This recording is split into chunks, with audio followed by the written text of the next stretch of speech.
All right. Looks like we're streaming from all the sites. All right. All right, let's wait until some people come in, and then we'll go ahead and start.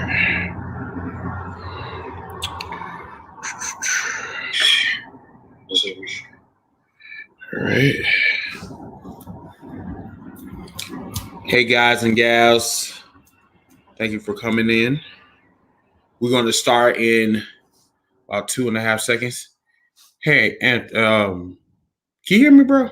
I can hear you loud and clear. Okay. All right, cool. All right. So everyone share the podcast around. Tonight we are streaming from different pages tonight, which is very exciting. I'm actually using you guys as guinea pigs because I was talking with my crew earlier, and what we're trying to do is we're trying to expand our reach, not only just on YouTube, but we're going to be streaming from, I think Apple iPods or Apple Podcasts, Spotify. We're streaming from YouTube, I believe, and then also the #HealsForLife page as well. So we're going to be streaming everywhere basically in the next 2 weeks. So for the people that are on YouTube that's listening, thank you so much for coming on. We will be starting in a few minutes. This is one of the fans that I actually interact with, pretty much almost every day. Almost. When I see him, yeah, almost. So this is Antonio. I think you've already seen him before. So welcome to the show. So I just want to kind of specify what this is. This is a #HealsForLife fan reaction show. So this is strictly for the fans. My co-host might pop in or whatever, but we want to give you guys the opportunity to come on here and talk. I know, you can only do so much when you're typing and you're texting and all the other shit on here. But when you're live, we can actually feel you. We can feel your emotion. We can feel like rawness, whatever, you know what I'm saying? So I want to give you guys that opportunity. Not a lot of podcasts will do this, but, I feel that you guys have pushed me beyond my limits, and I needed that push because in order for #HealsForLife to exceed, I have to push myself, and I really want to give you guys the best product that's out here. So I do appreciate you guys. This is going to be a fun ass show tonight. This is an open discussion, so say whatever you need to feel and whatever. We're basically going to talk about everything, past, present, future. Pretty much the state of wrestling. Yeah, everything that we need to get off our chest. This is the show to do it tonight. So yeah, that's about it. All right, so everyone enjoy the podcast, and we'll be right back.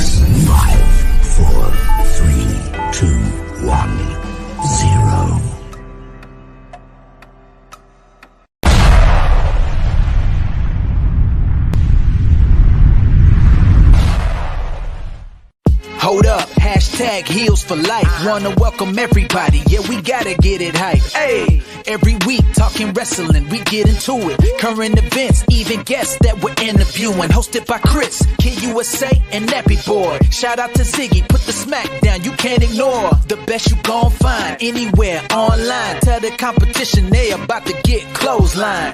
Hold up, hashtag heels for life. Let's go.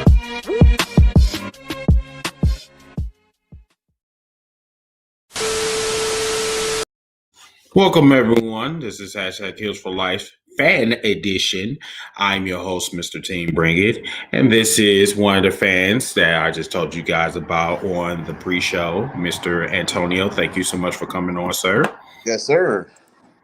All right. So tonight, everyone, thank you. That's actually Ziggy. Ziggy did all of this. He's been doing all of this shit for us. So what's going on, Brandon? What's going on, Corey, Vinny, Derek, and everyone else is coming. That's on here already. All right, so this is fan reaction night. This is about the fans that's out here right now. We are streaming from YouTube on our hashtag Heels for Life page. We're going to be streaming almost everywhere. Any like streaming sites, we're going to be streaming. But yeah, tonight, this is all about you guys. Anything that we have not touched up on last night, I really want you guys to talk about it on here. I'm going to be doing this once a month. If this is successful, I might even do it twice a month. I don't know. But there's some things that we really need to talk about. Matter of fact, let's start tonight. Kofi Kingston. Kofi Kingston.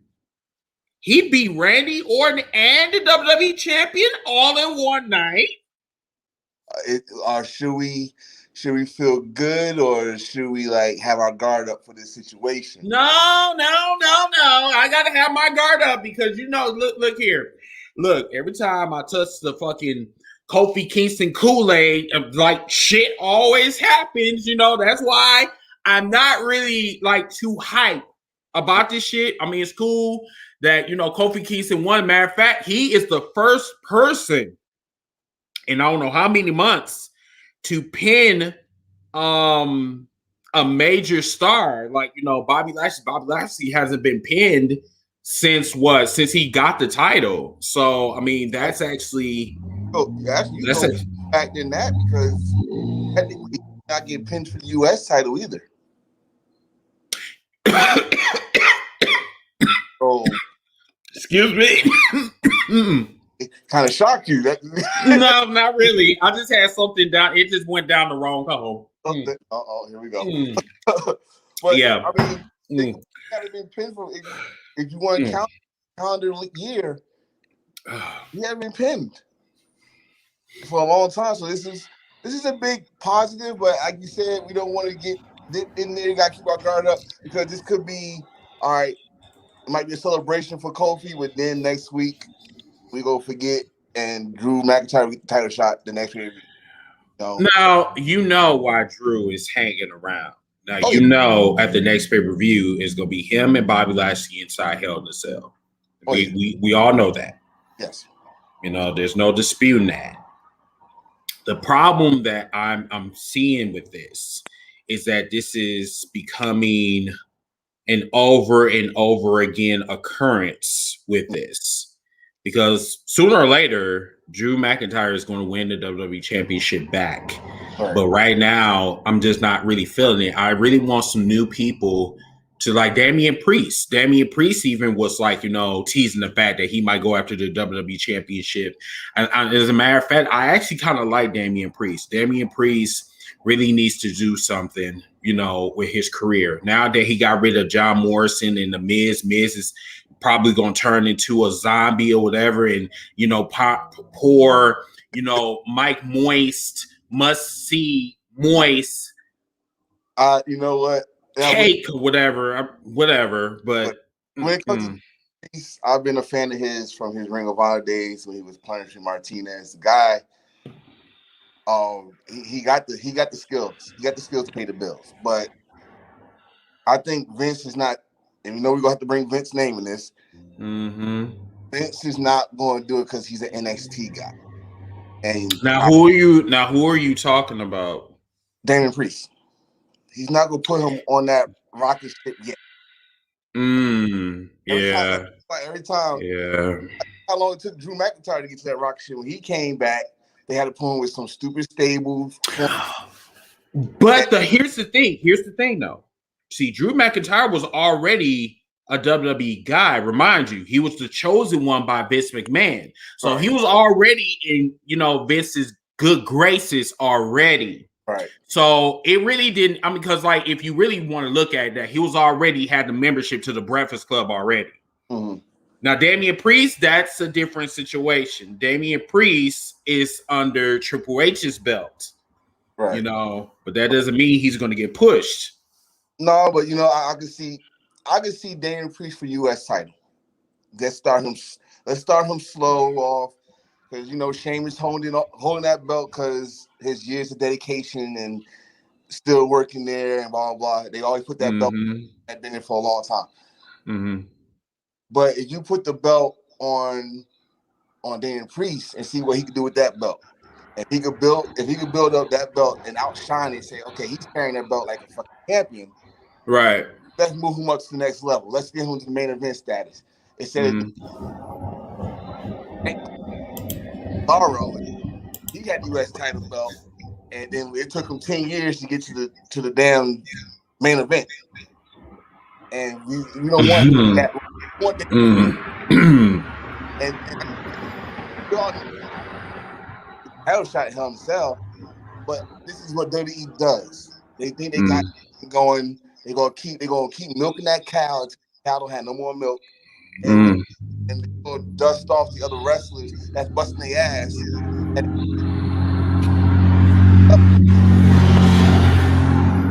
I said it last night. It's a WWE formula that seem to me that they don't want to get over. Right. And that is the big guy must be their champion. They now don't get me wrong, they have a lot of or no, not that long ago. Daniel Bryan was their champion at one point, but they give them like a expiring.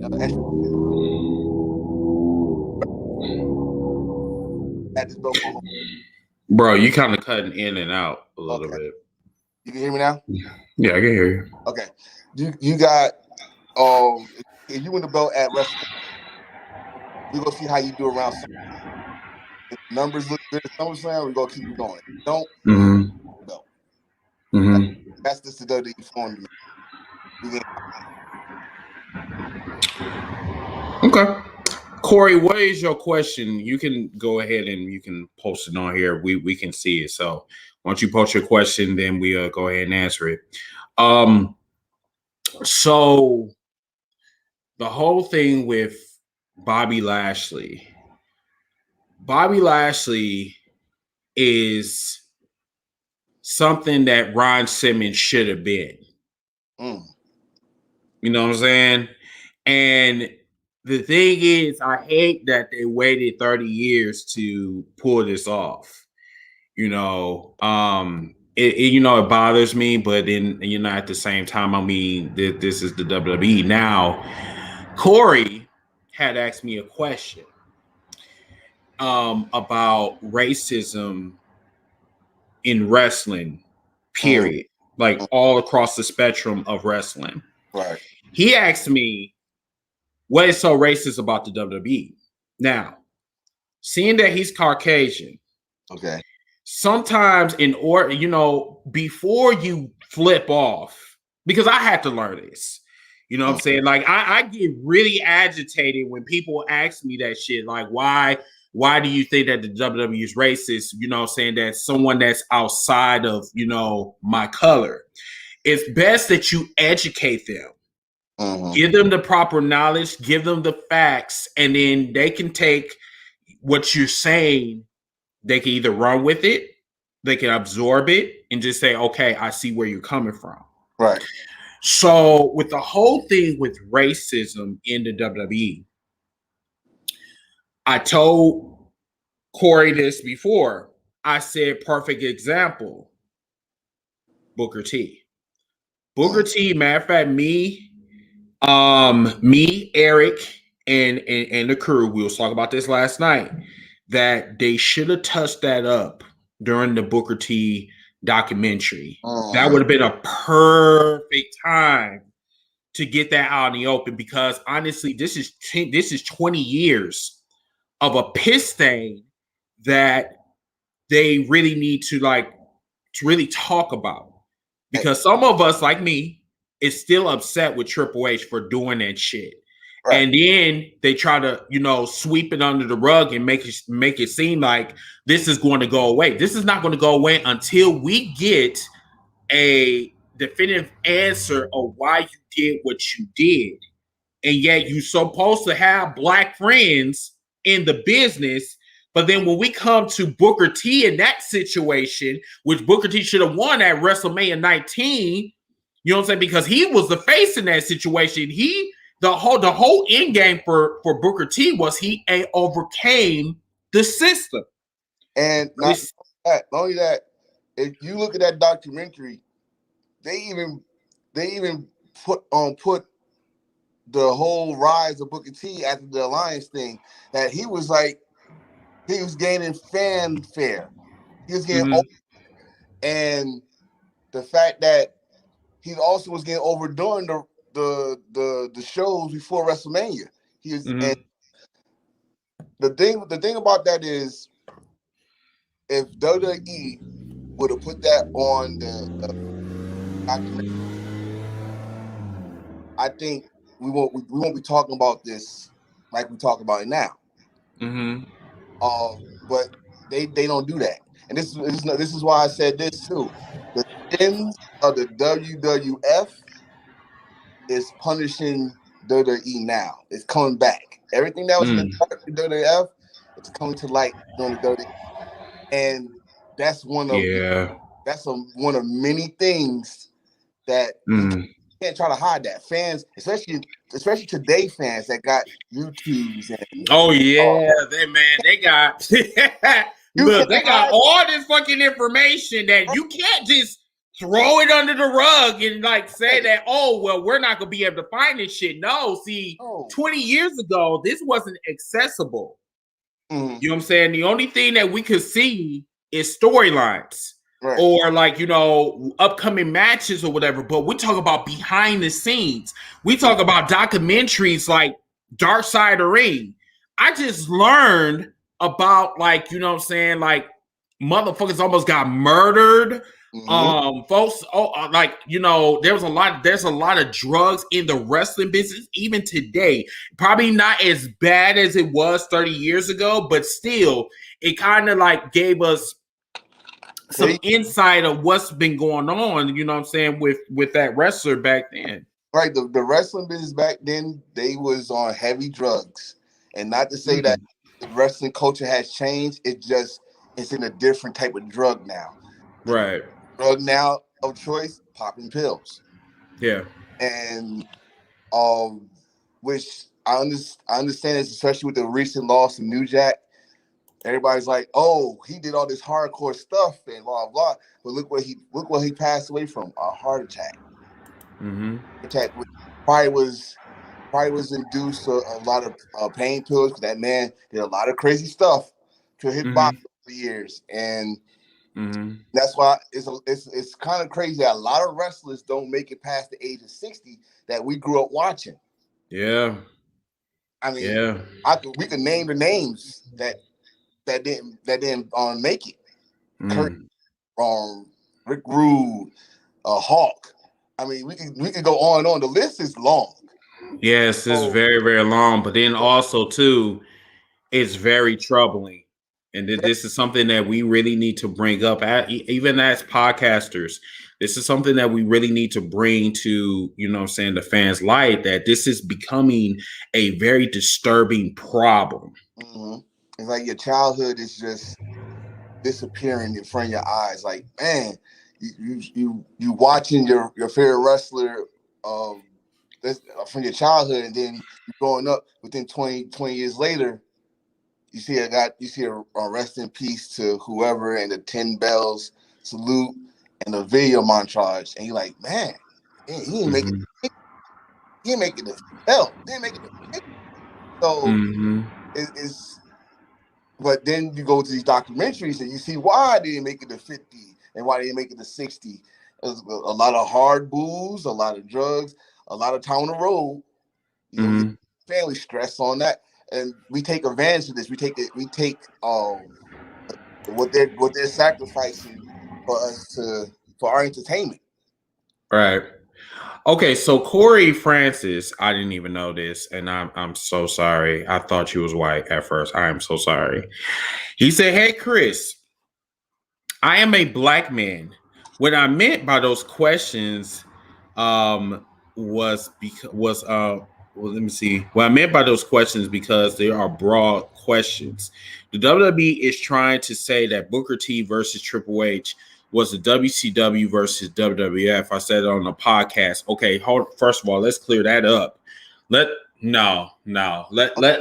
clear that shit up. Before you do that, that was the main purpose when Triple H won the big gold belt. He was the guy that was, if you think about it, when he won that belt, he went with Flair, Steiner, Booker T, Kevin Nash, Goldberg. He didn't really defend that title against WWE guys. And then when he did, he lost it. And a la his best. You know what? That might, okay. All right. Right? I understand going with that. But we're talking about the Booker T storyline where this man money at Booker T and said, "You only thing you're worth is to clean my shower." When he said this man is not good enough, or he should not even be in the same ring as him. The work. I think what really, you know what? I think what really got me this line that he said that like really stuck with me. He said, "People like you doesn't beat people like me." And like when he said that shit, it brings that white privilege type of shit. Now we can sit here and like I said, I agree with you, Corey, that this could be a WCW, WWE type of scenario. I get it. But when you really pay attention to that whole storyline, all of this was to defame Booker T's career, his personal career, and his dignity. And let's not forget that they brought up Booker T's past during that storyline. Oh, he went to jail. He's a convict. And they kept saying that at every episode. Jerry came on constantly said that every time Booker T was in the ring. Oh, he's a convict, JR. Oh, okay. He's a convict. Why you had to bring that up? I mean, he already has fans. He don't need a sympathy role. So personal business. I mean, unless he was going to do a documentary years later like he did now. But not doing a storyline. Just add on fuel to that fire that for what you just brought up. People like you, and then you got, he was a convict. He was in a small ghetto in Houston. Triple H character was a blue blood in Connecticut. Like, he got the silver spoon in his mouth against a hoodlum. That's pretty much what y'all said in that storyline. Yeah, and like what Reese just said, that Lawler was no better than Triple H. You know, Lawler is also have a track record on being racist as well. Ric Flair called Teddy Long a nigger in his face. And that's another thing. If you look at that story, that storyline is a recycled storyline from Ric Flair versus Tony Atlas. And this one I didn't know. My father told me this one. He said, "Damn, I said the same thing as Tony Atlas in Georgia wrestling." Like, are you serious? So I heard about Tony Atlas. I heard about him and his issues with Ric Flair. There's a lot of issues, and people like this is not. I mean, even though we're talking about WWE, this is wrestling world. I'm not gonna say wrestling in the states. Let's feel like that. Before Ron Simmons, name me one black world heavyweight champion. There were none. You can't. And people keep on saying, Bobo Brazil, something like that. I looked that up. He was a U.S. champion. He was never the NWA champion. Never. See, that's how you know that there's a problem. When you have to reach for another belt, that's a problem. And a lot of folks are very uncomfortable when they talk about this. It's not to make you uncomfortable. It's to put knowledge in your head, like food for thought, that okay, this is what happens in wrestling. Wrestling is not perfect, just like how the NBA, the NFL, it's not perfect. But to get on what Corey said, though, this is not a problem. This is not only just a problem in the WWE. This is a problem across the board. Right. You know what I'm saying? Everywhere that has anything to do with wrestling, that is a white dominant sport, you're going to have some racism in. You can't get around it. You can't get away from it. You can't even go through it. You can't. The only way that you can literally go through it is if you act like a house nigga like Booker T. But that's either here or there. You know what? And I'm going to say this, and we know right now the hottest organization right now is AEW. No question about it. But now, AEW, yeah, that we need to. Same thing. The same thing. Same thing. Scorpion Sky, who was the highlight of his AEW career, is he's the Chris Jericho. We should have ran with that. Instead of him but Will Hobbs, he was getting hot. Y'all got him. Y'all got someone we did not know. I'll go speak for myself. I ain't know Will Hobbs. And then I ain't either. He kind of disappeared. He's in Team Taz. He only come out for once a month, you know. So, and I can't even name more. I mean, we got Sunny Kiss and the Claim, but and Private Party. Where the hell is Private Party?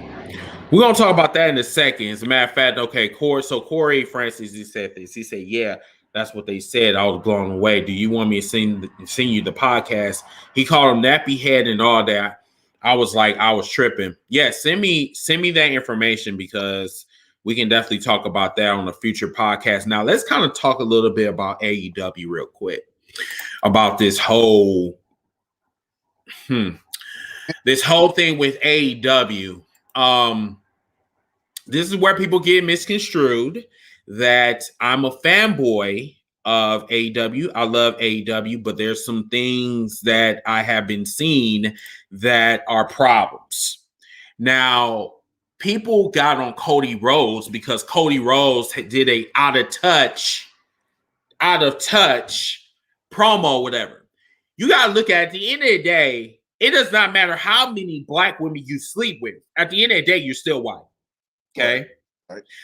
So you can talk about your biracial daughter if you want to, but you will never, ever learn or ever experience the life of a black man. You will never experience that. The only thing that you can do is speculate. Now, let's talk about the black wrestlers, whatever. This is what I feared. Okay. That black wrestlers will only be showcased for limited time only in AEW. AEW is they cannot talk about the WWE, even though they have been in the business for almost 2.5 years, because if you really look at it, it's all being dominated by white people. Like, no matter how much they want to say that this is an evolutionary type of company, that might be true. But at the same time, I have not seen any black men get a belt. Going back to what you said, he had the tag team title. I mean, he's in the record book as the first ever tag team champion at CU. That's true. But I mean, like, this is how it started. When AEW started, the first thing they said, I never gonna forget, because it was Mark Henry that asked Cody. I think it was the Double or Nothing show.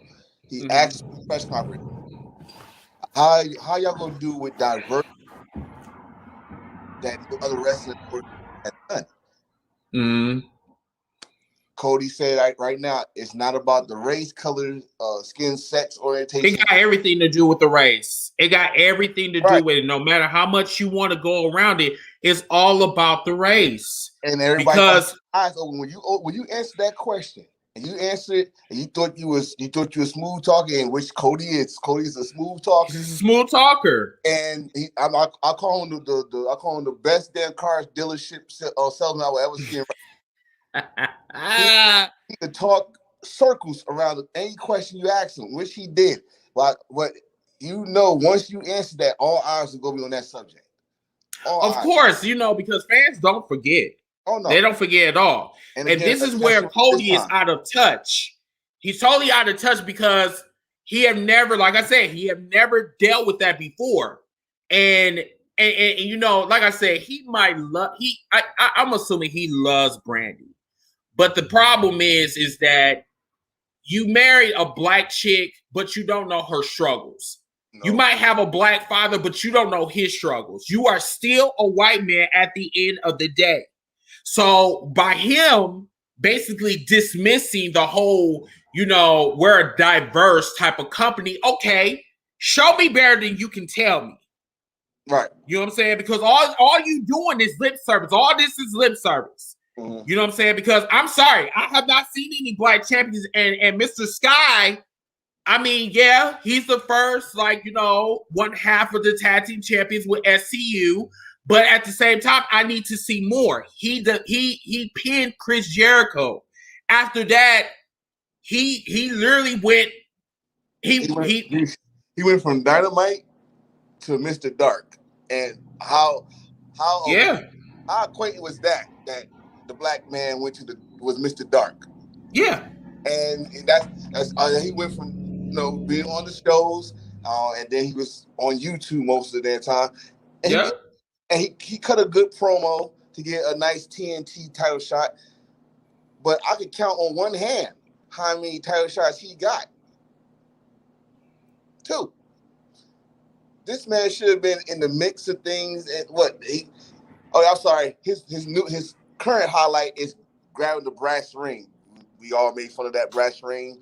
Man, I remember that fucking sign, the hedgehog fucking ring. I remember that bullshit. But that shit. No. Yeah, but that was his highlight after that. And what did he do with that? His title shot, he lost. And that's it. Then you go put him in another tag team with someone that's, I mean, I like Page, but Sky should have been still working on his solo.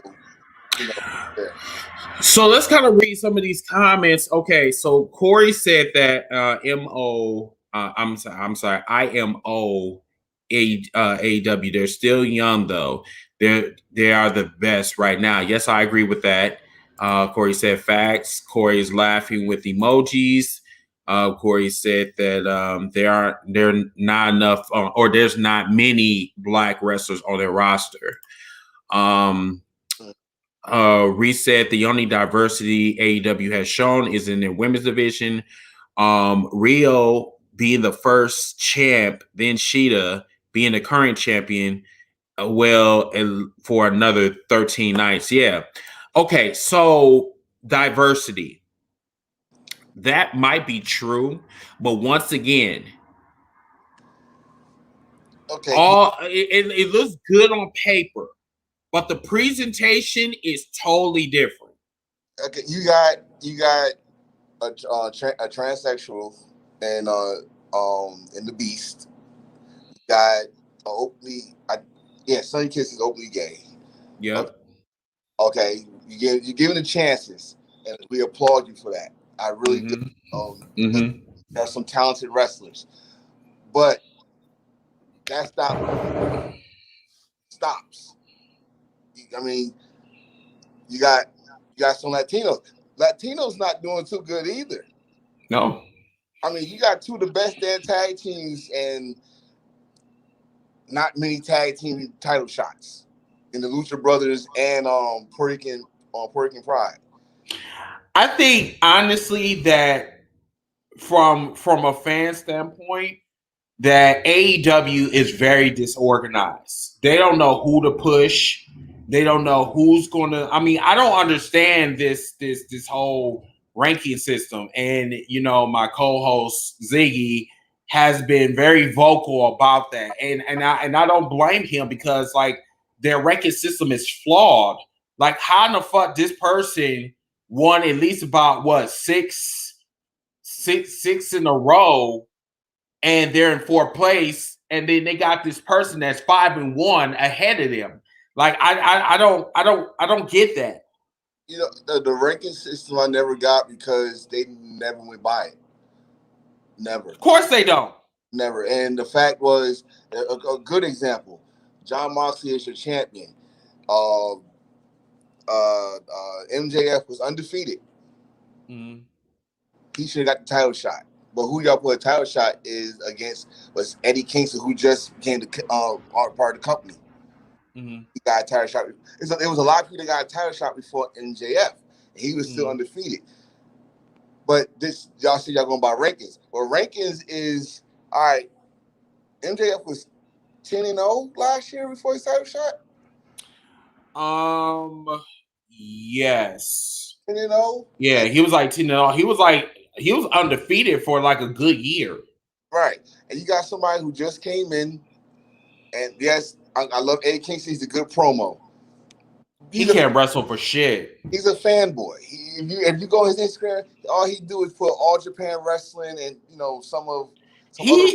Eddie Kingston might be good at promos. He should really come to an E-Fed, like, because I mean that's what he's really good for. Like, I admire his promo work, but as far as in the ring, he is like the worst I've ever seen.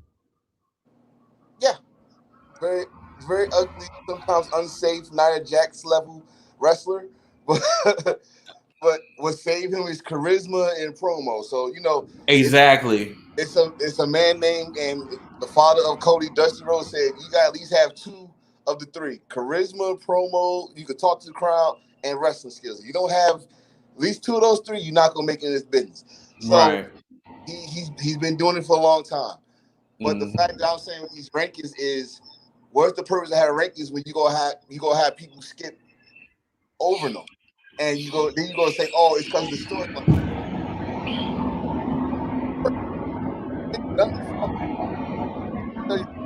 A lot of times, like only way you gonna get the title shot before the number one contender unless you was a U.S. champion. That's the only way. So I got a question: like, what happened to Swole? Swole, I think she has something wrong with her. Like some type of seizure or something, and it's messing with her career because she was number one contender for the longest. And every time they about to put her into that title spot, something medical happened.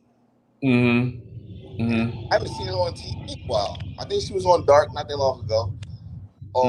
But I haven't seen her for a while. And I mean that's another person who got charisma, who could talk on the mic. And Ziggy said that she's been on Dark. Right. Okay. And another person on all right, let's flip that. Jade. She's not there yet in the ring. But she talks a good talk. Now, charisma wise, that's either here or there. Yeah. Right. So, but she's getting a lot of TV time. If it's not in the ring, she's getting a lot of backstage segments. So, but you know what? That whole thing about her getting a manager is starting to get really, really stale. Because this is like maybe her second week, third week. I'm talking about, bitch, I don't need a manager. I don't need a manager. It's me. Right. It's all about me. I'm that bitch. I'm like, oh, okay. And we know in wrestling, if you say that, it must be real. She's that. Yeah. Okay. All right, then prove in the ring. All right, I heard that shit for 3 damn weeks now. Let's see what you got in the ring. And please don't go against Red Velvet. Let's go. Yes, please don't. Like, man, like, dude, how many times do you have to go one-on-one with this chick that is smaller than you? Like, I mean, I get they're trying to like build a rivalry, but it's just I don't. Let's see her against Thunder Rosa. Let's see her against Yeah. The Beast herself. Let's give me a Britt Baker match. I want to see these matches, but you gonna get her the same match again. And this is, I hate to put AEW in this formula, but y'all using the WWE formula, and yet people gonna get sick of it. Don't stop showing the same damn matches 3 to 4. Yes. When you got on a roster right there that's ready to work. That's where I'm getting really concerned, because AEW may be the best, hottest wrestling company right now, but there are some problems I'm seeing within that company that I've seen in the WWE.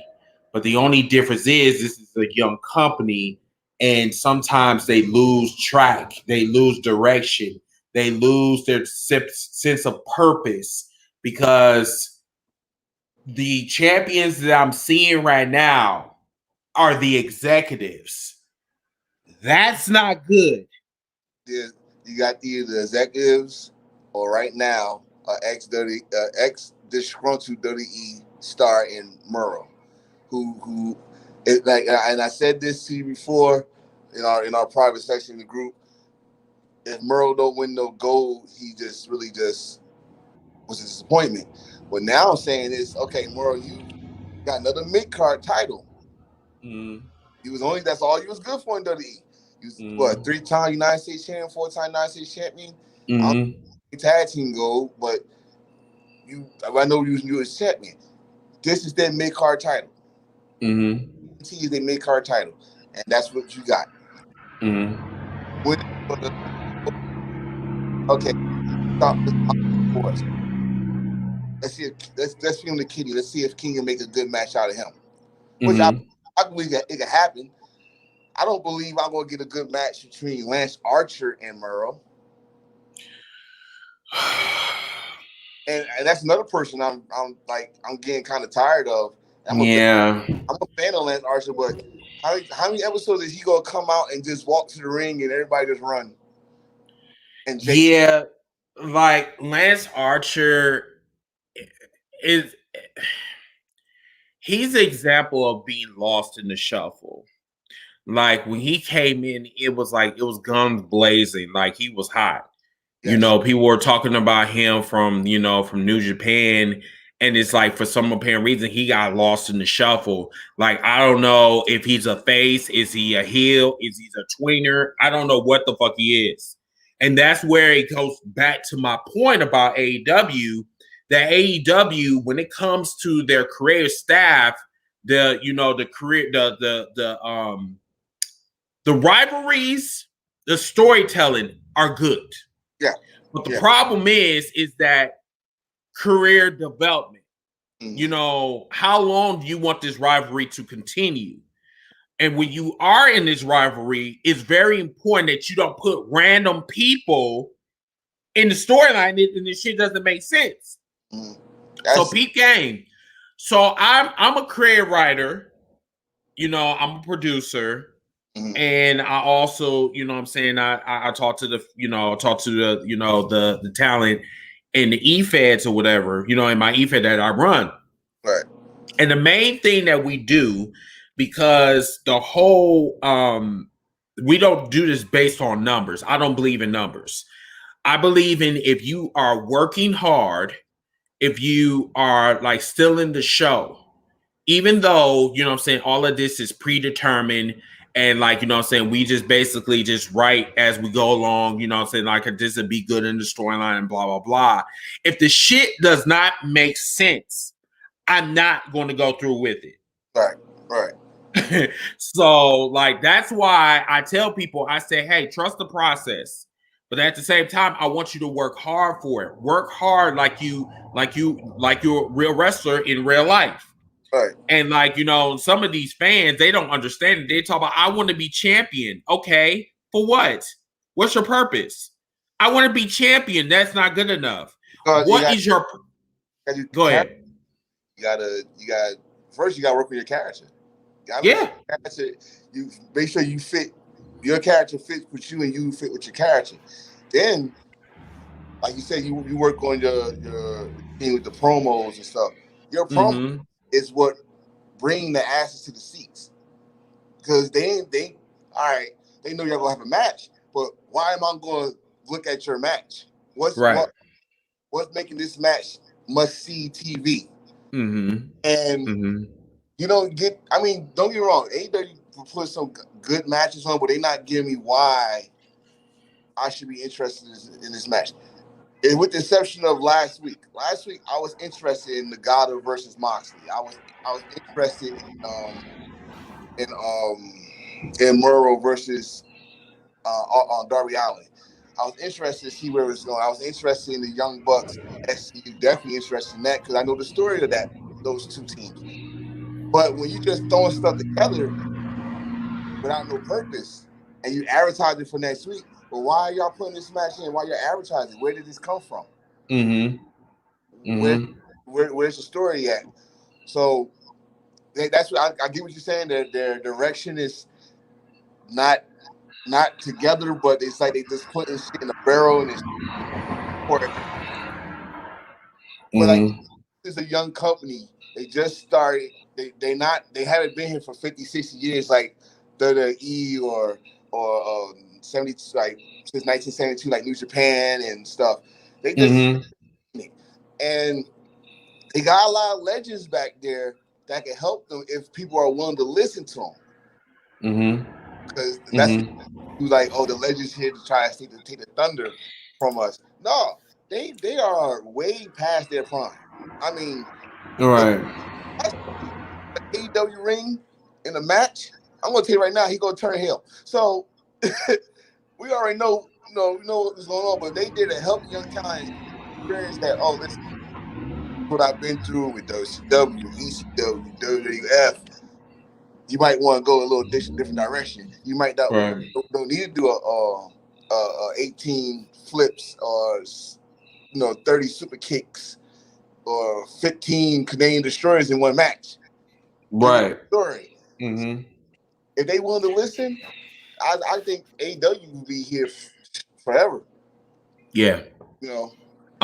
So Reese said that it got to be a combination of what you're doing on camera as well as what you're doing outside the ring too. Some people were who were good on camera but had habits outside the ring should not be pushed. You agree with that? Well, let's go back to the history of that. Jeff Hardy. Oh, Jeff Hardy, very talented, very charismatic. Had the fans in his hands. Outside the ring, behind the camera, substance abuse. Almost ruined his career multiple times.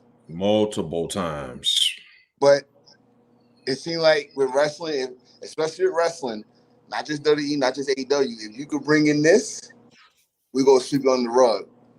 And that's a problem. That's a huge problem. A big, huge hell. His brother Matt almost killed himself. So if you, it's just the business itself. I don't care if you got insurance on your wrestlers, but you don't. But if they bring in the mighty dollar, give him some coffee. Make sure he's sober up. His matches, blah. And sometimes that's a bad look too. Case in point, Bret Hart against the British Bulldog, Wembley Stadium. Who the hell? I'm a kid. I didn't know British Bulldog was sniffing the cocaine, the nose candy during that match. So once Bret Hart brought it up, I had to watch the match. He did not look like the British I'm serious. Like some of this shit that is coming out, like it is. Some of you, man, like if you're really a true wrestling fan, some of y'all really need to watch some of these documentaries because it's really opening my eyes to the Attitude Era, parts of the Attitude Era, parts of the Ruthless Aggression Era, the Golden Age Era, you know what I'm saying? I mean, the list goes on and on and on. And, we were talking about New Jack. Now, this is going to be a very touchy subject, everyone. So I want you to brace for impact real quick. Okay. So, New Jack, like I told my friend Stu, I told him that as much as I like hardcore, matches and all this shit, I liked New Jack because he was a pioneer. He didn't mind getting edgy. He didn't mind being dirty. He didn't mind. And a lot of wrestlers that I know are inspired because of New Jack, and I totally get that. But the problem is that I have with him is that a lot of people are willing to side eye or just sweep it under the rug. I mean, this man almost murdered someone in the ring. Multiple times, not just one time, but 2, 3, 4, 5 different times. I mean, he beat the living shit out of an 18-year-old.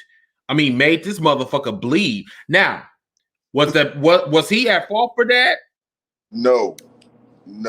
First of all, the kid falsifies documents. I was just getting ready to get into that. Yeah, say he was grown. He was a substitute. It was supposed to be, for what I found out, for everybody found out, whoever saw the one night, whoever got the Rise and Fall ECW DVD, it supposed to be Bully Ray. Supposed to be the match, but he couldn't make it. So they put this kid in. The kid said he's 20 something. He looked it. So he was fat as fuck. Oh yeah, and he had a lot of blood to give. And New Jack, just like a stuffed pig. Jack damn near killed that boy. But I'm probably had to look it up. New Jack almost killed a senior citizen in a wrestling ring. Yes, that too. And, it was his retirement. He won the death match against New Jack. Like, did anybody do any fucking research with New Jack? And New Jack, he was not gonna take it easy on him. He whooped his ass. He fucked him up. The guy, the Baldies guy that almost blinded New Jack eye when he was afraid to take the bump. Like y'all talk about this bump. You talk about this bump for 2-3 weeks. It gets to showtime. Oh, I don't want to take it. New Jack pulled his ass down. So when the rematch came up, I think it was XPW. He tossed that man off a scaffold. Always he tossed them at least about. I think they were like at least about 50 feet in the air. Yeah, like this man just said, he was just like, oh, he said, oh, he talk about no, first, this wasn't funny, but this was like, oh my God, like I ain't gonna lie, I was kind of chuckling. This man, they was fighting. They was like they was in the Raptors, y'all. And this man had a stun gun, everybody, a stun fucking gun. And then the motherfucker electrocute him. And he talking about, Jack, I can't feel my legs. He said, you ain't gonna need a bitch. And he said, there you go. And he admit he is trying to throw him to the floor. He was trying to throw him on the floor. He came that close, y'all. Those ropes are not that close from hitting the fucking ground. Like he said, if he threw him, like pushed him a little bit further, this man would have been on the floor dead. And when he passed away, I saw a couple people like, oh, I don't know about New Jack. Like, well, you didn't see the Dark Side of Ring New Jack episode. Let me put this on. Yes. And like I said, people might not like what he did, but like you said, edgy. This man went into the deep South where the good old boys live and said the most racist shit. Yes. And did not give a fuck. But you know what though? That's the part that I respect New Jack on. Because half of these wrestlers, you wouldn't have your Booker T's, you wouldn't have your Ryan Simmons or Coco Beware or them black cats that was coming in the business. They was either learning about the business or they were like just trying to get by. You know, I'm not saying that they wasn't tough enough or whatever, but I mean, New Jack was a pioneer. This man had an edgy, attitude. But my whole thing is, let me just kind of flip this around real quick. Why is it cool for a white guy to do it, but not a black guy to do it? See, I was about to get to that. That's the part that I want to know. You want to start my face because I'm about to get to that, because I'm about to say, when you say he pioneering, think about this. Ron Simmons was Ron Simmons in WCW. He was an all-American American. He had a little attitude. It took ECW his attitude. When he got to WWE, he was wearing a little Trojan shit on his head. He became Farouk. He started talking the edgy talk. But before him, it was New Jack. And nobody don't know that. Everybody thought Farouk was the first one to talk about why. No. And I think that's where, like, one of my friends, Eric, Eric brought it up about, like, New Jack was basically the first form of the Nation of Domination. Like, he came in to, like I said, the whitest part of the South. And talk about, I don't give a fuck about you hillbillies. I don't give a fuck about you motherfuckers. Y'all motherfuckers should be cleaning my motherfucking shoes. I'm like, what? I'm like, what? I never gonna forget. I love this line. I'm laughing now because the way he said it, he said, what we just did to these two white boys, if we would have done this 30 years ago, we would have been hanging off a tree. See. Do you understand? So now, like you said, let's flip this. Stone Cold Steve Austin. Oh. Steve Austin flips the bird, curse the storm, drink beer. Become the number one guy in the wrestling business. Because he was edgy. Because he was, I don't give a fuck. New Jack was, I don't give a fuck. He was basically the black Stone Cold in the business. But the only thing was because of his color. That was the issue with him. He could have easily been the next Stone Cold, easily, without a shadow of a doubt. But because white people, not all, but some, are scared of an angry black man in front of a white audience, they'd be like, oh no, I want to watch this. No, that's too much for me. No. They always the hill. If it's an angry black man, he's got to be the hill. So what's the problem?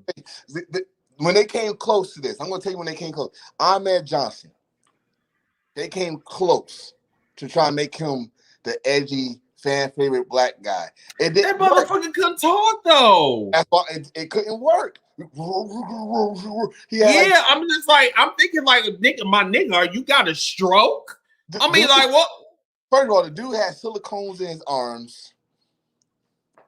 Oh, if you didn't know, now you know. He has silicone biceps.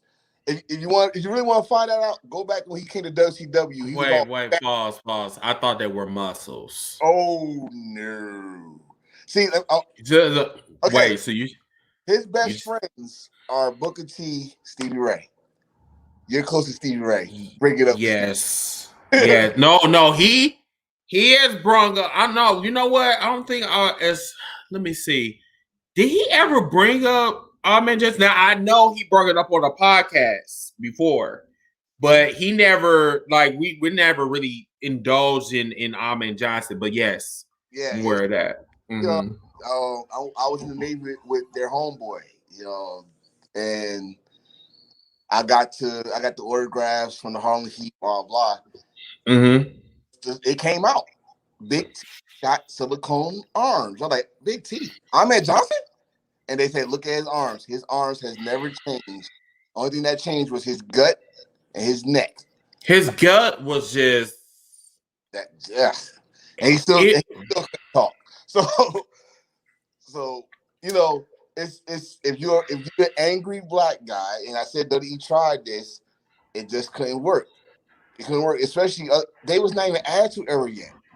Corey said Bad News Brown. Bad News Brown. They never. He was in Stampede Wrestling. He was Bad News Allen, and one of the baddest dudes. But he was not that edgy. He was claiming that he was from New York, Bad News Brown could have never been a face. It's just, you know what? And I love how you touched up on that, because there are some men, even myself, that do like, certain, when I do like my character, whatever in WCC Brawl, like I try to be a face and I just can't be a face. Like it's just something about me being a face. It's just not me, because in real life, I'm an asshole. But I'm not like one of those like assholes where, I'll turn on you or whatever. It's just that's just my attitude. Like I'm just a natural asshole. Like, and people like that shit. You know what I'm saying? Being an asshole, and then there's being a prick. So yes, that's the main difference. There's a difference between being a prick and being an asshole. And that's perfectly fine. Like I tell people like this, if I say Randy Orton is a natural heel. That motherfucker is a damn asshole. Yes, he is. So, yes. And you can tell he don't like being a face, because every time he be in a face, he got be smiling. Right. And that's what I don't do. Like my whole thing is, when I'm performing, like, in front of a camera, I don't like to smile. I mean, because like I have a stuck on bitch face. Like I'm always angry. Like I'll probably do this. And then people might think I'm angry. I said, no, it's just, I'm not a morning person. Like motherfuckers, like a pure face, talk about, oh, it's so sunny outside. Oh God, yes.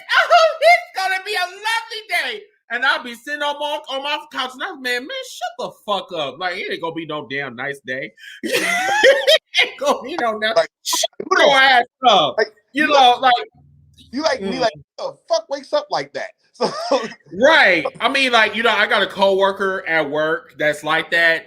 And like sometimes it's like she be on the Skype and she just be like just going off and just talking all types of stupid shit. Like she talking about, oh my God, we're gonna help our customers and we're gonna help them and we're gonna brighten their fucking day. And I said, I need to reach over to where you at and choke the living shit out of you. See, that's some heelish shit. Now, if I was a face, I'd be talking about high five. yes. Let's get some of that cyber high five. That type of shit. See, that's just not me. You won't be booed by me. I tell you that right now. I'm like, yes, he said what I wanted to say. Yes. And that's what's wrestling all about now. Mm-hmm. And it's like the Attitude Era. The milky cookie code fan was getting booed. Her angle was I got the 3 eyes and I drink the milk. When he first came in, he was in the face. Vince told him, you gonna get booed. This is a whole new era. But you know what? Kurt Angle was... He was smart. He was smart, but once he became WWE champion, the edginess really went up. Right. And that's when, before I think this is where he got a major pop. He started turning into like, like a hero. Right. Around I think Evasion. Yeah. So right. in between the King of the Ring of 2001 and Evasion, that's where Kurt Angle really start turning that edginess attitude into like, fuck. Yeah, I'm digging him. Okay.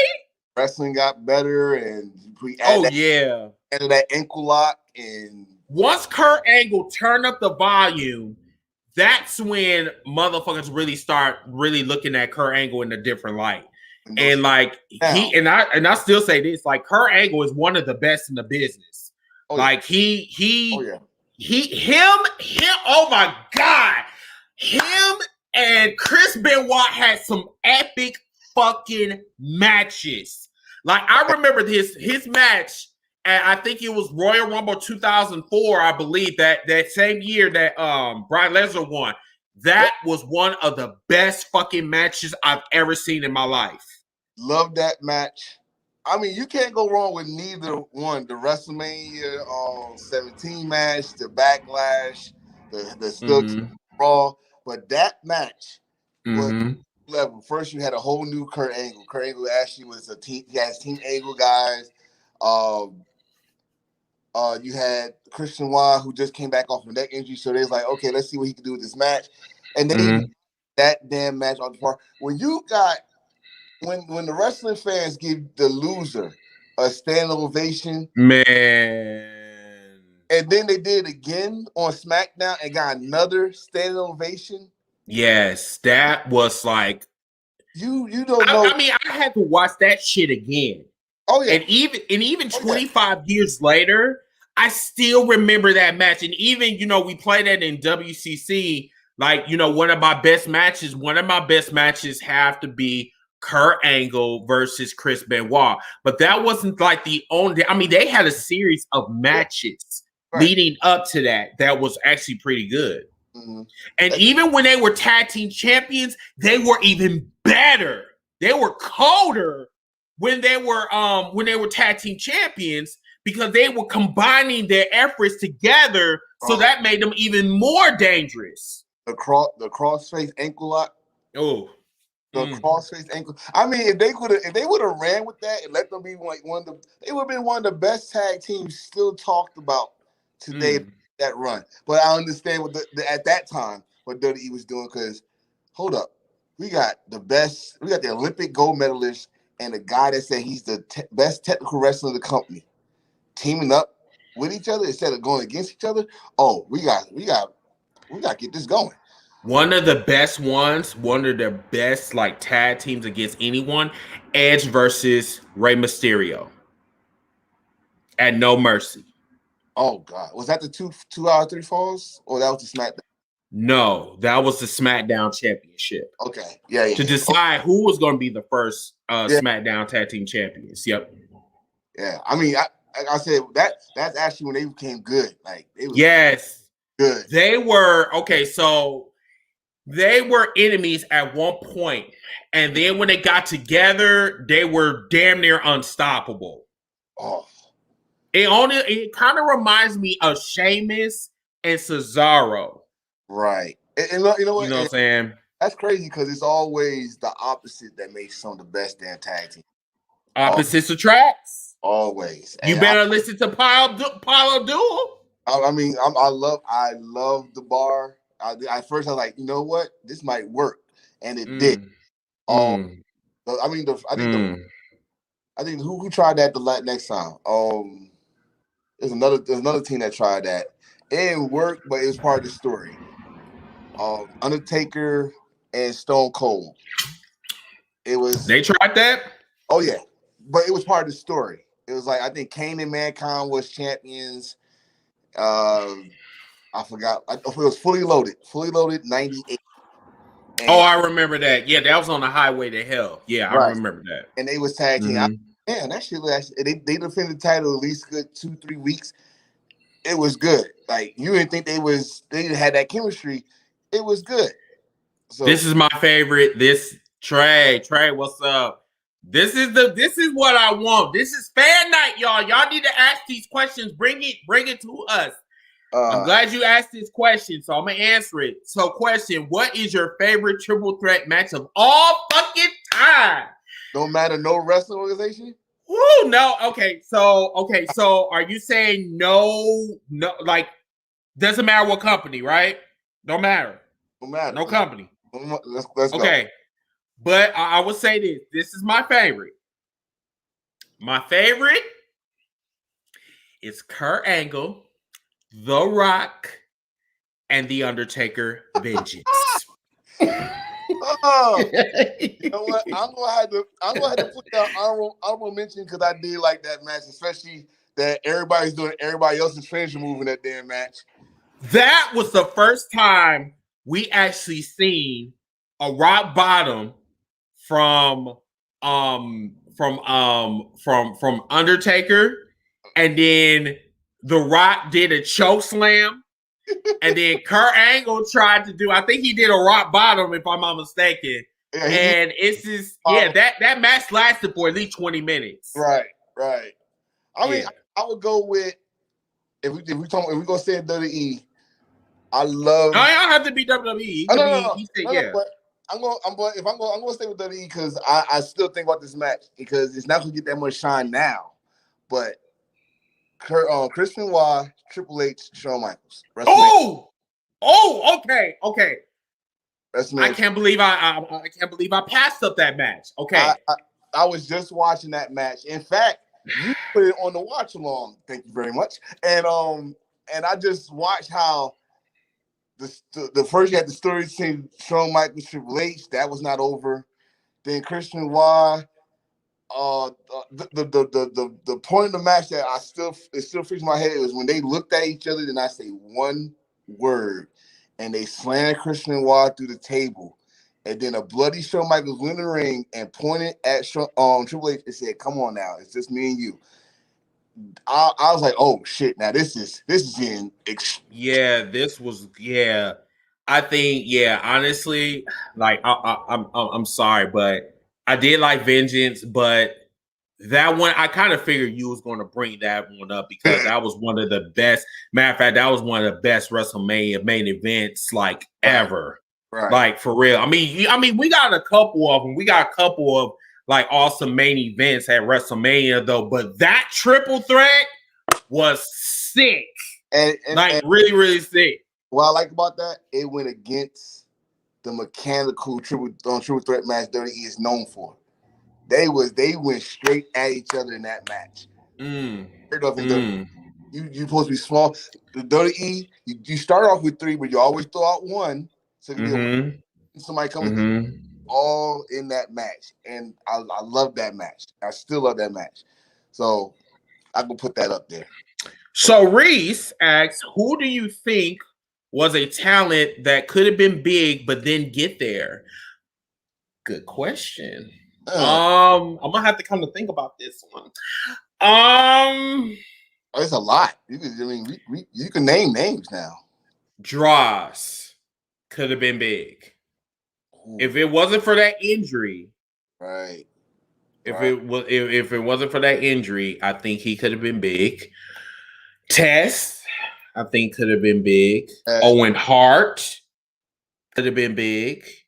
Because I believe after the Blue Blazer, he was supposed to go back to his original gimmick, whatever. Because I still honestly, while we're still on this subject, I still feel that Owen Hart should have been WWE champion before his brother. I honestly would say that he was better than Bret Hart in various ways. Before they said a couple years ago, before the Dark Side of the Ring, someone put it out there.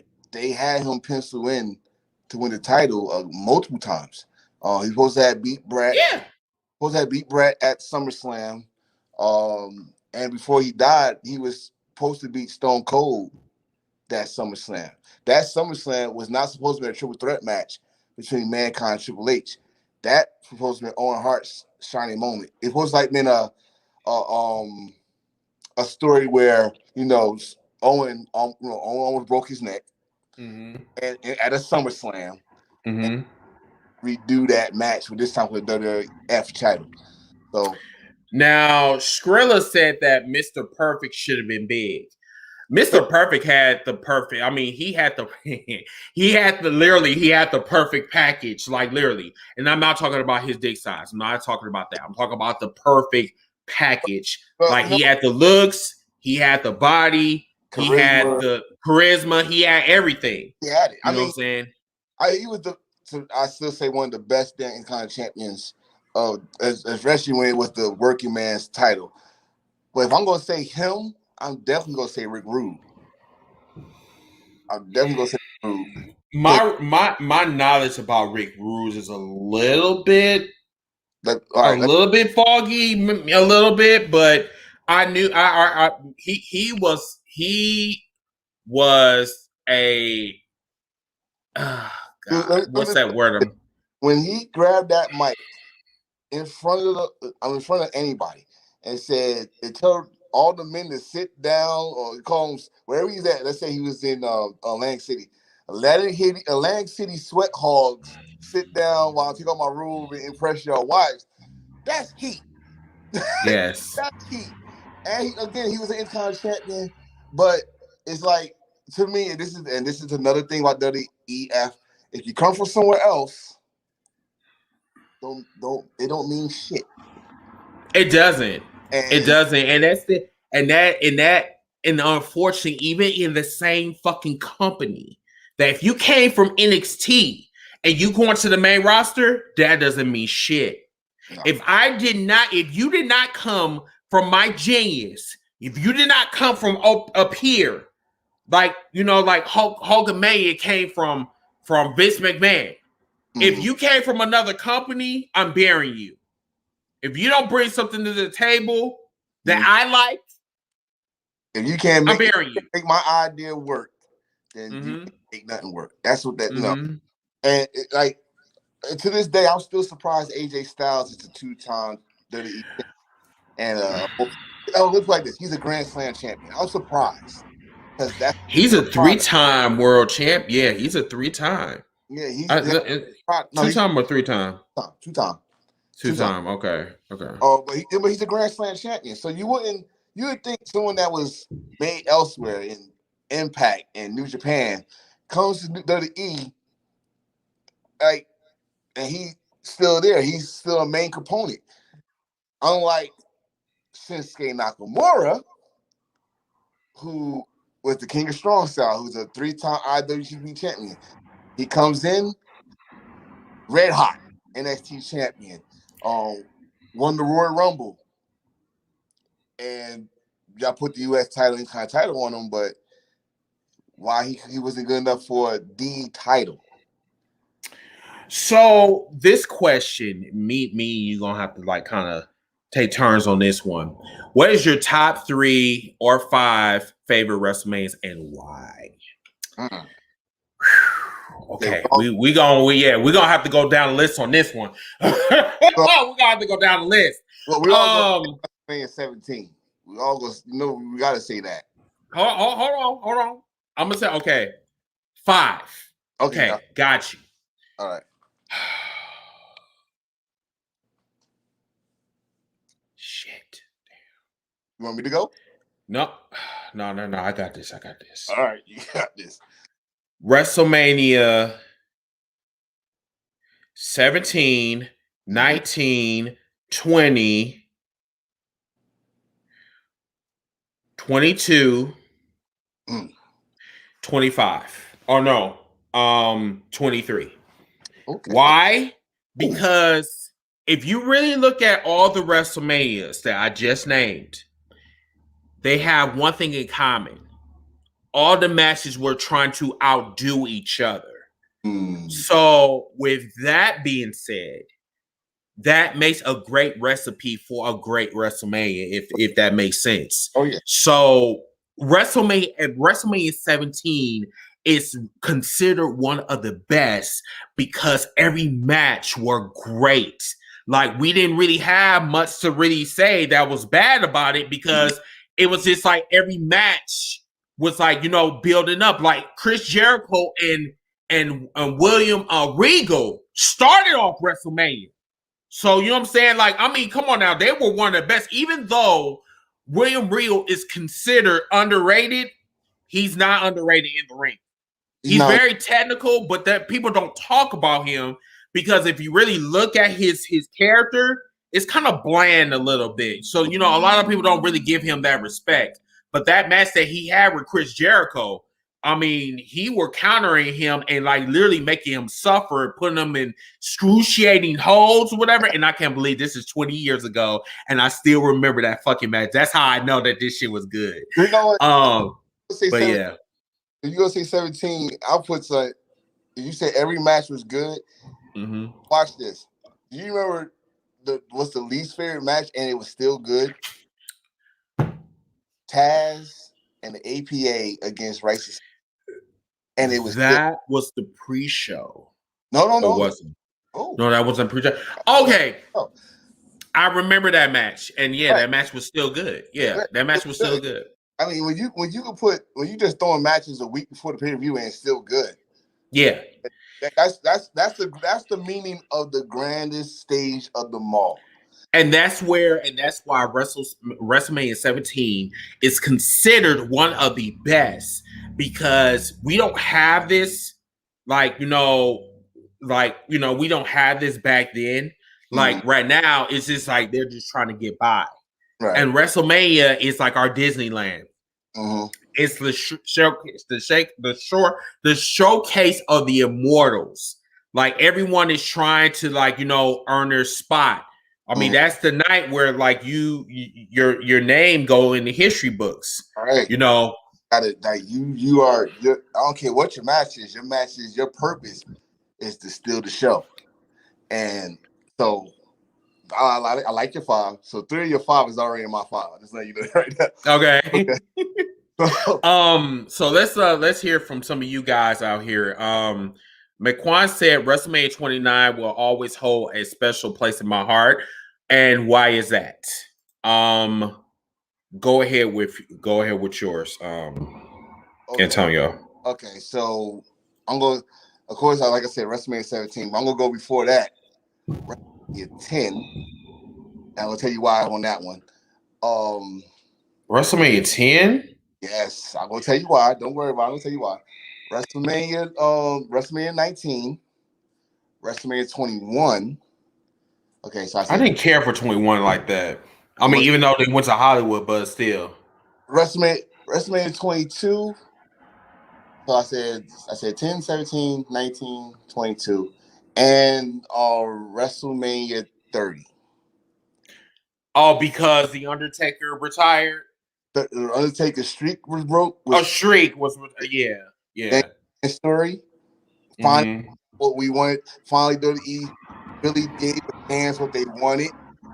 No, not necessarily. Hold on. But no, they didn't do what they wanted. No, they focused. They changed it. No, we ain't gonna do that. Okay, all right. Number one. Get me after this. Let me answer. All right, 10 because I was there. I was there. That's the only WrestleMania I was present for. Bret Hart beat Yokozuna. In the first ever ladder match. Shawn Michaels. 17, we already talked about it. But 19, I liked about it was the night of 3 finishers. Every main event, the finisher, you had to use it 3 times.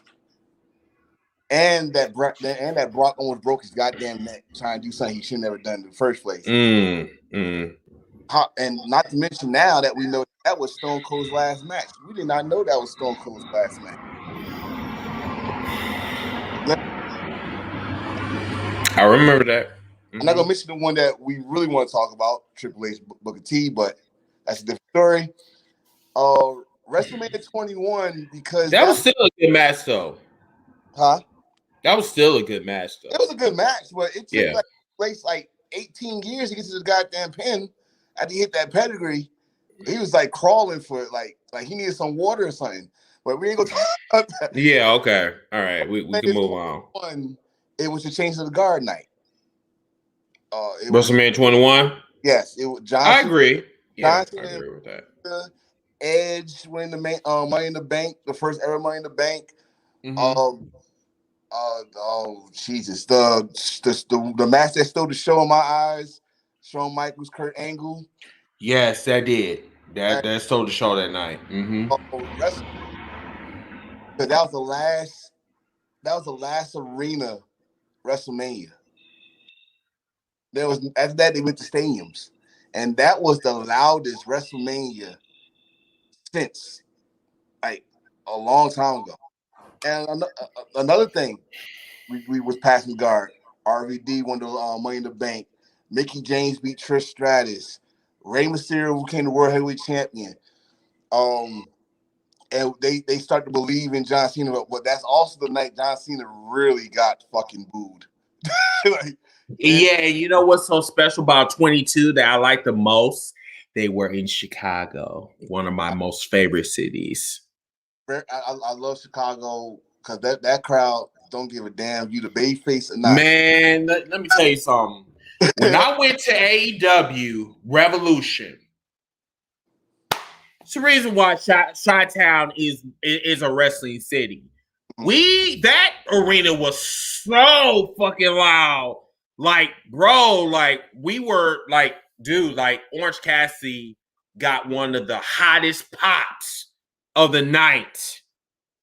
And like that, like we just it erupted. Like I've never ever. That was my first time ever, like at a wrestling event in Chi-Town, and I'm sorry, like Chi-Town, it's Chi-Town is calling me back. Like once AEW goes back to Chi-Town, I'm going back. Love Chi-Town. I really want to go to a wrestling show in Chicago. I really do. Man, it is an experience you will never forget. TV does no justice how loud it was. No. And the thing was, especially when I was watching that with somebody, it's like, what is he gonna do? Like, wait for it. Wait for it. This dude is good. He's good. He did this, all that stuff. Like, what he don't do this? You gotta understand, it's a new character. You gotta invest. And he was a brighter star in that match. And not to mention that match. To me, I think one of the best AEW matches happened on that pay-per-view. Young Bucks against Kenny and Hangman Page. Yes, that is one of their best matches. Yeah, I think that was match of the year, if I'm not mistaken, in 2019. It should be. Yeah. And that Moxley won the title, and I mean, that's the one. Yeah, that's the one he won the title. Yeah, so, I was there. It was an epic night for AEW. So you know. So I'm gonna answer a couple more questions, you guys, because it's 11:34 and we gotta kind of wrap this up or whatever. But we will continue this. I swear to you, we will continue this. This is what I wanted. This is dope. Let's see. Corey, he asked, what did you guys think the cause of the fall of WCW? Well, it's major factors. Number one, this is the number one rule in wrestling. From all of the interviews that I did with major stars and, you know, doing some of my research or whatever, the one thing that you don't do, you never give a wrestler creative control. Never want to do that. Then, of course, Eric Bischoff. Eric Bischoff, he was a brilliant, genius promoter, but at the same time, when it came to money, he just didn't have it. They gave that man blank checks. Yeah. And with that, you can't give motherfuckers blank checks and then thinking that you're going to like keep a multi-billionaire company. No, hell no. I'm gonna add on. They got too complacent. Yes, they got very complacent. I mean, yes. I mean, it's okay to get a little complacent when you beat somebody 83 weeks in a row, but you gotta keep it going. You can't lay back because that competition over there is starting to make noise, and when they start making noise and they bringing in. Oh, they touch on everything.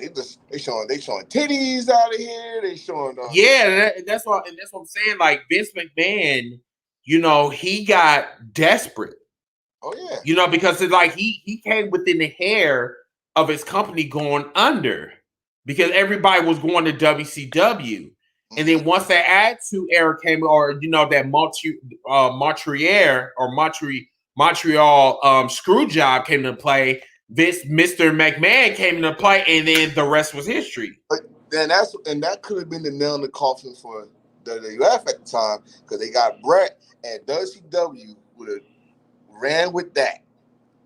And I'm not saying make Bret Hart the champion automatically, but ran with that and made him a key factor of the show. We probably watching WCW right now. But yeah, that's true. But you know what I'm saying? Like, the thing about it is that it's really fucked up that a legend like Bret Hart never got over in WCW. You know what I'm saying? No, like, no matter what, like, it's like you said, it does not even matter what you did in the WWE. But when you went to WCW, it's like people really, they knew you, but they didn't really give a fuck about your accomplishments in the WWE because it just didn't matter. That's like they didn't give a fuck. That's like Hulk. If you remember, Hulk Hogan came there. At first, it was crowd, but when he's still doing that, ripping the shirt, say no one gave a fuck. They was booing the hell out of him. And yeah, he changed his character. Bret Hart changed his character a little bit. It probably won't have been no damn Team Canada or Hart Foundation, which they could have done there because the Bulldog and Neidhart was there. But they could have tweaked it to a point that, okay, this is a whole new Bret Hart. He's not the hit. He could have been named the Cerebral Assassin or something. Oh, he's taking out more, which he was. They made him the hitman pretty much from the NWO. He's taking out people like Sting and all of them. So it's a lot of factors from that point. Then you got also things how they was at belts, how they was laundering money on the shows. Yeah. And how lazy their top performers became because some people didn't want to work. They didn't want, all right, I did Monday Nitro. I'm not going to do Thunder. Or I did Thunder. I'm not going to do Monday Nitro. And they did not want to pass the torch. They want to shine light on them. Kevin Nash and the Hulk Hogan's and hell, I got to say this, the Stings, the Ric Flairs. They want no new guy to be the man. Scott Steiner. I mean, we could go name me a damn champion from WCW that had not been in the business for 20 years. One person, Goldberg. And Goldberg, we found out his flaws early. Oh, he can't wrestle. Goldberg, dude, look, I ain't not gonna lie to you. This is how you know that Goldberg was trash. Like, you can't even really name one of his best matches. I actually could. Just one. And that's because DDP carried him. And no one saw it. They had to wait to the next. We could talk about him and Brock, whatever, but we going to WCW. Oh, hell no. Talk about him and DDP match. Sting couldn't wrestle Goldberg. That match was sloppy. Him and Kevin Nash. We could talk about that match. The only reason we're going to talk about that match is because Scott Hall and his streak got ended. We ain't going to talk about the technical genius or it was a spot here, spot here. No, it was nothing. I think honestly with not Bret Hart, but with the whole Goldberg streak, it is very similar to the Undertaker streak. Like, whoever won that streak should have been an upcoming superstar to help their career. But instead it was fucking Kevin Nash. But whatever. To this day, it's still a mystery why they let him win and not let, I don't know, Chris Jericho when they was. I was just getting right there. Oh my God, you fucking reading my mind? Like, what the fuck? Like, for real. Okay, like for some apparent reason, Goldberg didn't even want to wrestle Chris Jericho. The story was that he thought Chris Jericho was making fun of him, and he didn't remember Goldberg. Remember, Goldberg was not into the business like that. He didn't know right. It was. So he thought, oh, he just making fun of me. Oh, he's trying to see, like, dude, I'm trying to get this. But but if you really look at it, Goldberg is a pussy though. Well, like, straight up. Then he get his ass whooped by Chris Jericho in real life anyway. So, who didn't get their ass whooped by Chris Jericho? I think Brock got his ass whooped by Chris Jericho too. But that's another story. Just like you said, with like the Undertaker streak, they did want to give it to somebody. They wanted to give to Randy Orton on WrestleMania 21. He refused. They wanted to give Edge WrestleMania 24. He refused. Brock is not going to refuse a chance to put his name up there. We're going to hear forever and ever. Brock Lesnar, especially this Brock Lesnar that came back, that only do suplexes and that's it, and an F5. It's trash. Oh, no. But it was Brock Lesnar 2002 that already beat Undertaker, and he was actually wrestling and doing his stuff. Remember, Brock, I was like, this is where I agree with John Moxley when it comes to Brock Lesnar. Brock was lazy. Brock only worked when Brock wanted to work.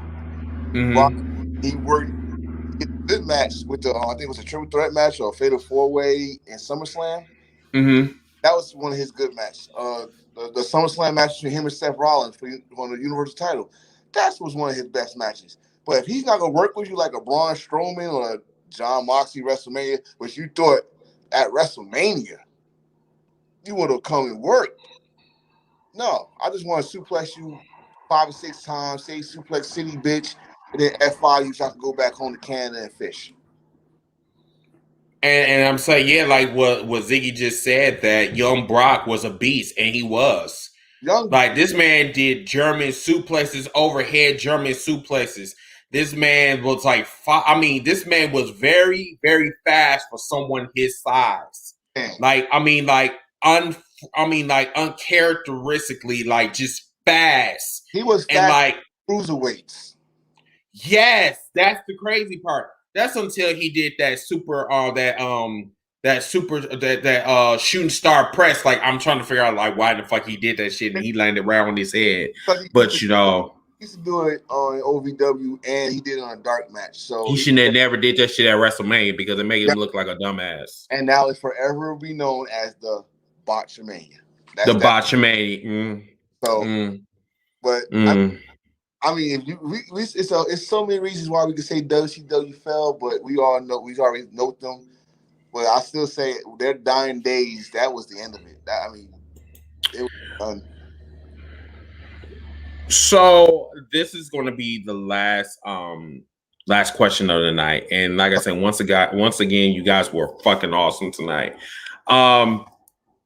What do you guys think of the infamous Montreal Screwjob was a hoax? It was not a hoax, bro. No. That was not a hoax. Don't believe Scott Hall. But yes, because number one, you got to figure out if Scott Hall is even here. This man smoked crack, coke, and is always liberated. So you can't believe what Scott Hall has to say, even though Scott Hall is a pioneer in the business. He is an innovator of the ladder match. I get it.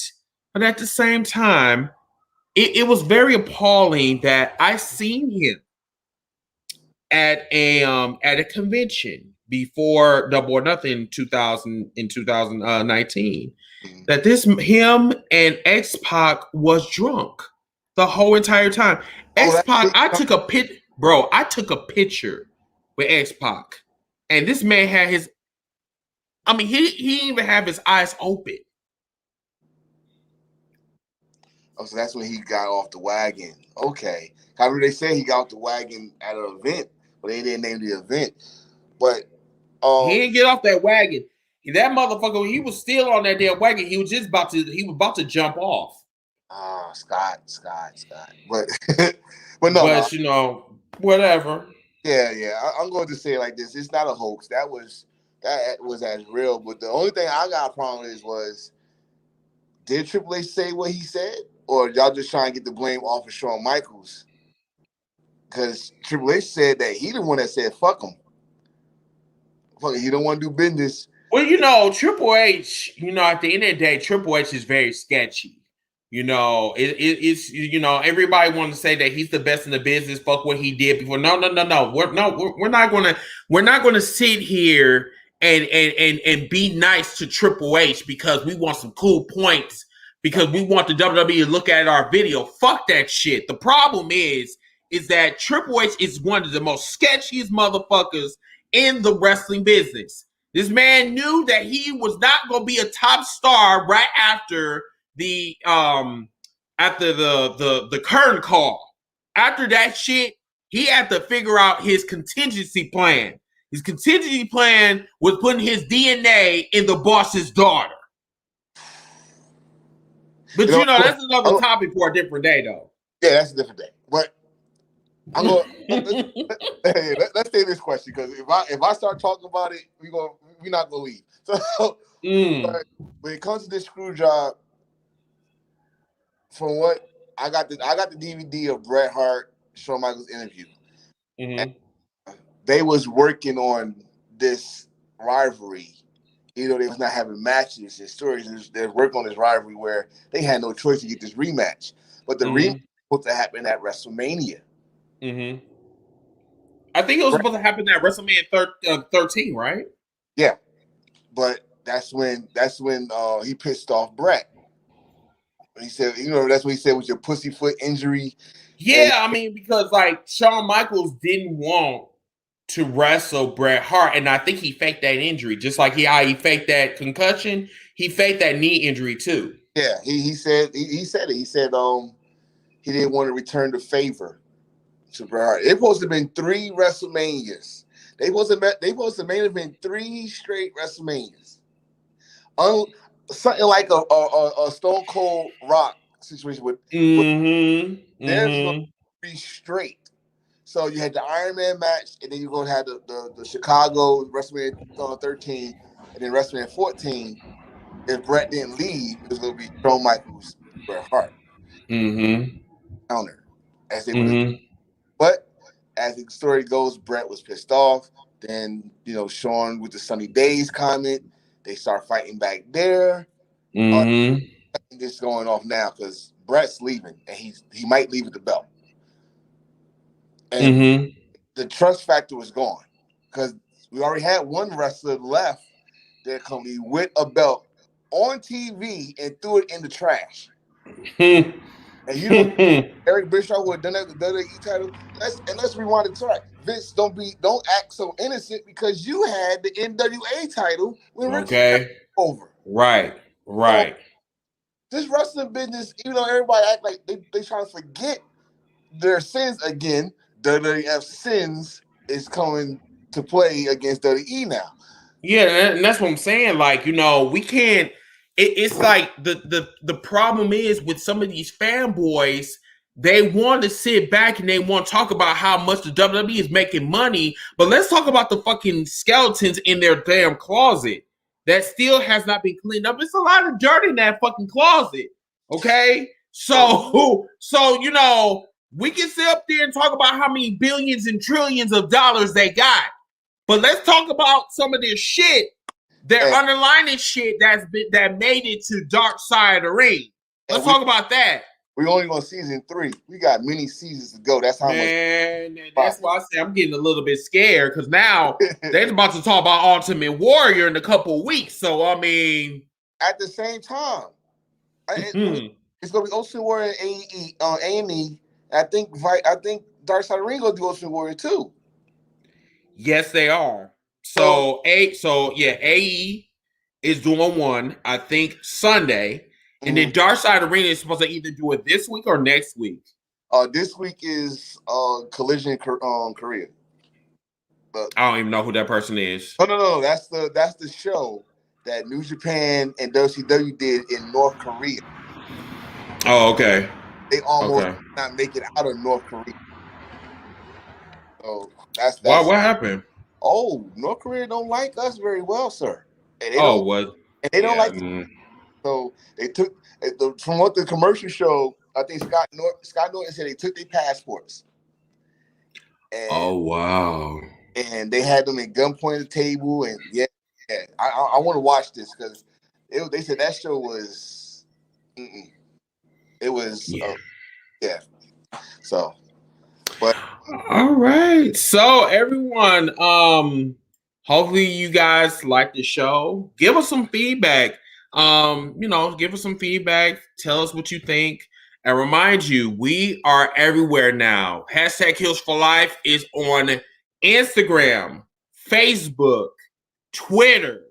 We're gonna be on Apple. I think Apple podcasting. We're going to be on iHeartRadio and every streaming site. But please follow us on Instagram and on Twitter. We need you guys to follow us so we can put more content on our pages. And remember to follow us here on Facebook on #HealsForLife at our page. We're also going to have a site, like an actual home site, where you guys can come and you can purchase our merch and all that good shit. And once I have all that shit together, I will be notifying you guys, so you can't miss anything because you're on our pages. So anything that develops, you guys will know about it. But Antonio, always a pleasure. Thank you so much for coming on. No problem. I'm supposed to be doing an interview with a super fan. Probably maybe in the next, I don't know, maybe in the next couple of weeks. I'm not too sure. He told me he'll get back with me. But until that time, everyone, thank you so much for coming on. Me personally, will be seeing you Sunday for episode 147 with my boy Zicky, Kid USA, and Happy Boy. All right. So have a wonderful night. Have a wonderful week, and we'll see you guys later.